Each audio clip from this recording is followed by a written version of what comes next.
I've been enjoying your series on El Rey with your group of kids making film for less than 7,000. Yeah, Can yeah. you talk about the final product? Have they finished film? They finished their films and they've been playing festivals, winning festivals with those things. So Right. he's talking about, I have my own television network called El Rey El Rey, Network, right, and yeah. where I can give filmmakers, again, diverse filmmakers a chance to learn their craft. And I wanted to do something based on my book, Rebel Without a Crew, Yes. a TV series version of it, where I gave 5 diverse filmmakers $7,000 to make a feature film, and I mentor them, and they have to do everything themselves. So it's classic cable television at the moment, right? It's almost like a reality show. Yeah, You know. and they go and they make the film. They're now about to screen it at South by Southwest. How wonderful. And they went on and did great things. And, Yeah. and then I did one. That's why mine is coming out at South by Southwest, because Yeah. I was inspired to do one again too, only document how it's done. Again, But you're it enabling empowers- the next generation. Enables the next generation. They see how impossible, that, like I said, this, what we're going to do is impossible. But we're going to do it anyway. Right. And then they go and they do it. And they can't, you see them change as people within 4 days from, they have no idea how they're going to do this. And then they're suddenly already planning their next feature Take film. responsibility I mean, they for that. really, it changes the bar of what you think is impossible. You think that's impossible, then you're like, oh, no, it's much higher than that. Love that. Karen. Welcome back. I'd be interested in your thoughts about some of the influence of the big streaming platforms in your line of work. The folks that really seem to be throwing money and investing and Right. trying to get exclusivity on talent. Netflix, and Yeah. Amazon Yeah. Studios. Your thoughts about that? I'll be real honest. I watch Roma on my laptop rather than go to the movie theater. Yeah, Same, yeah. same. Well, it's convenient for people, and Yeah. and also it's the future. I mean, future is sometimes people want stuff on demand, and I don't think it takes Anything the wrong place. with that? Is it No, less? well, no. Is it any less art No, in no. that format? No, but I think like a movie like Alita is made for the big screen. You got to see it 3D, IMAX. We make big screen experiences Right. like that. Jim Cameron especially, and it's kind of like music. Like we stream music, and we can still enjoy music that way, but it would never replace the live concert experience.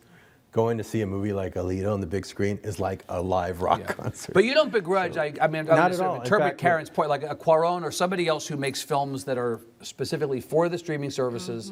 It's a big No, paycheck, it's an a nice- opportunity, it's a good way to do it. It's a nice alternative. Like sometimes I would think there's some movies that I've made that I think would have been better served going there. You want to balance it out. This movie, no, this movie's a big screen experience. But something else like a sequel to Machete would be perfect for there. They'll put it out to more audiences. And what's cool is for a content creator, if you're coming up with ideas and making ideas all day long, more people to sell to. So even Right. if I want to take it to a studio, I could take it to like a Netflix and get a bidding war going. That's how I Yep. sold this other one for so much. Right. Was because everybody wanted So it. the, and then it the became- additional distribution platforms ultimately For are content creators is are really a great. good thing for even though some of this content ends up being in some respects free on some of these streaming services. Ultimately, it jacks up the price because they want to get you in their Oh my gosh! camp. In fact, this television series you're talking about, it's for my network, but we didn't pay for it. There was a streaming service that wanted to have just an exclusive window to show it for their platform to have exclusive. They paid for it and they let us own the show. And then afterwards, it goes out So to it's everybody. like, all right, that's good for content creators. Right. Now, eventually it'll all go away. Eventually it'll be like the old days. Remember when there was just 3 networks, NBC, Right. ABC, CBS, and that was it? Right. Eventually these big companies will gobble up the other ones, and you're going to be, there's Back going to be to like 3 3 companies. companies. They're going to be like Netflix, Disney, and Amazon or something. But again, so this whole bubble will burst. But for now, content creators have a lot of options. And back to your point about opportunities for diverse filmmakers, in the same way that we have a lot of these niche satellite radio channels or niche cable channels, the streaming services actually provide more of a way, Definitely, in I've for talked a to lot them of these. about doing diverse films because they need where a feature film in a studio has to appeal to everybody Right. because they got so much money to put it out with. These services, these streaming services have to target all of their audience members, Right. all the niche audience members. They have to make things for every segment. So they'll make more individualized programming. So they will make stuff that takes more chances. Got it, sir. So I've actually been waiting to ask you this for years, and then when I saw you were here, I had this great question. I'm sorry, we're out of time. Yeah, right. Now I fear you won't be able to ask it, or you won't be able to answer it because of pressure this on new me, yeah. film. Years ago, as a graduate student at UT, I was broke, and I went down south to Ben White to this building, and they paid me money, and they took my blood. Yeah, that's the and place. So that's the place, right? Yeah. So I went through grad school, PPD Pharmaco basically funding it. Yeah. Right. And while I was there, they'd say, and that's where El Mariachi was made.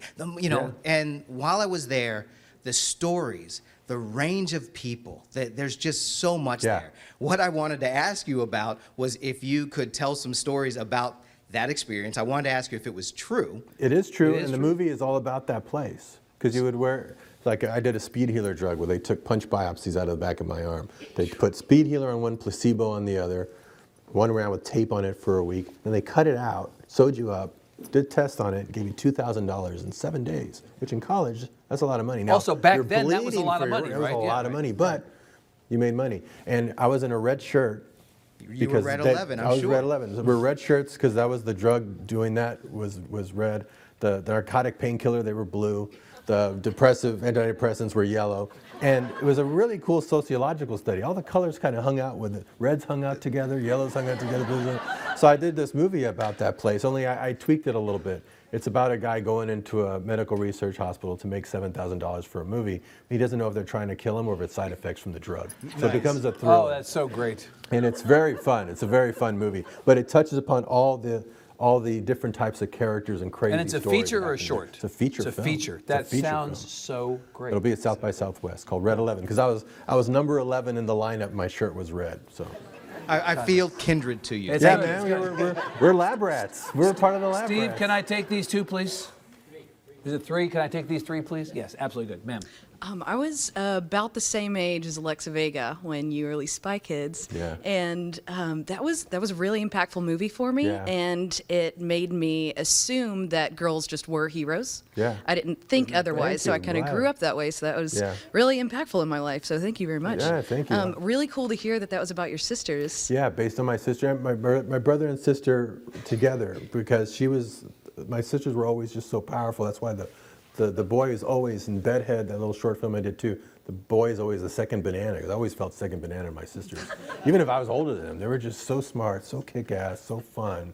And so I wanted to replicate that experience I had growing up in a film. And I've had so many college-age kids come up to me and say, that was our childhood. My brother and our sister, your siblings would play together and play make-believe together and watch the movie over and over again. Because kids need empowerment at that age.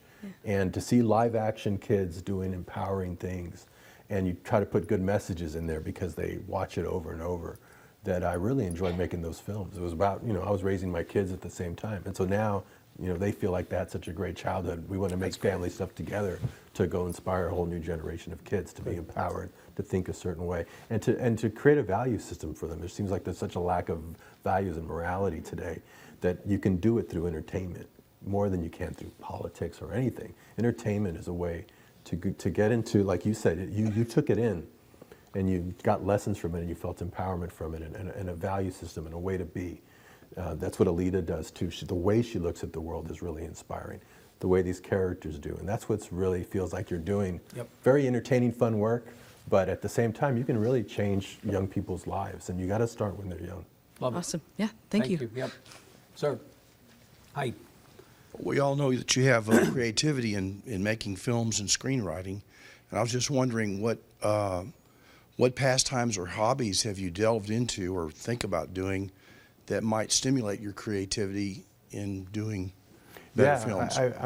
I did this book about filmmaking called Rebel Without a Crew. Again, it inspired people. I'm working on a new book that's because it was beyond filmmaking, and I call it a creative life. It's when you live a creative life. It's like that's when I'm having the most fun. Is when I feel most fulfilled is when I'm being creative. So I decided just to apply creativity to everything. How you do an interview, how you take a business meeting, how you make a meal for your kids, how you play with your kids. You never blocked. Because if you have a day job and then you go, okay, tonight when I go home, I'm going to go write a little bit in my novel. You're going to be blocked because you're reserving 1 hour a day for creativity. But if all day you're being creative, like I'm working all day editing and I want to go eat, I'll go make a creative meal and I'll eat that. I love to cook. I love to paint. My daughter and I, we draw watercolor paints all weekend where she couldn't wait to get home. We paint. And from that spring ideas for the movies. So you're always in a flow because you're never working. I've actually never worked a day in my life. I'm playing all the time. I'm being creative all the time. People tend to see that I'm a writer, director, editor, composer. I mean, I do so many different jobs. They go, well, you work all the time. I go, I've never worked. Change that word and just ask that again. you play all the time. Why do you play all the time? Well, because it's all tied together by creativity. So all my favorite pastimes, like music, when I don't have time to go play the guitar, I just work it into my flow. I compose the bar fight in the movie, I did the music for that. I wrote that when I was just, it helps me keep my music going. So I write my scores for my movies. That way I can still play the guitar. Otherwise I wouldn't have time for it. So you just work it into your flow. You want to draw, you design your own movies. Movies are a great way to just tie everything together. And I want to spend more time with my kids. I pull them into the movies. I make them work. They've been working in my movies since they were little. They were stunt kids. Well, I love that answer. That's great. Thank you. Last one right here. Ma'am. Well, first, thank you so much for making all the movies that you have and for just never giving in to any of that pressure to change. And my question would be, will you return or do you see yourself in the future making more Spanish movies? The more Spanish language movies. You know what I wanted to do for the longest time, because I work with so many Hispanic actors, I've been wanting to do movies where we just go ahead and shoot a Spanish version at the same time, because they speak Spanish. Right. I was going to do that on Once Upon a Time Mexico, but then I just saw that I kind of was shooting it Spanish and English, and I thought, well, that English take was better than the Spanish take. I'll just use that one. I'll just subtitle it. If you actually watch Once Upon a Time Mexico, it has Johnny Depp and Antonio and Salma. It's mostly in Spanish. It's subtitled a lot.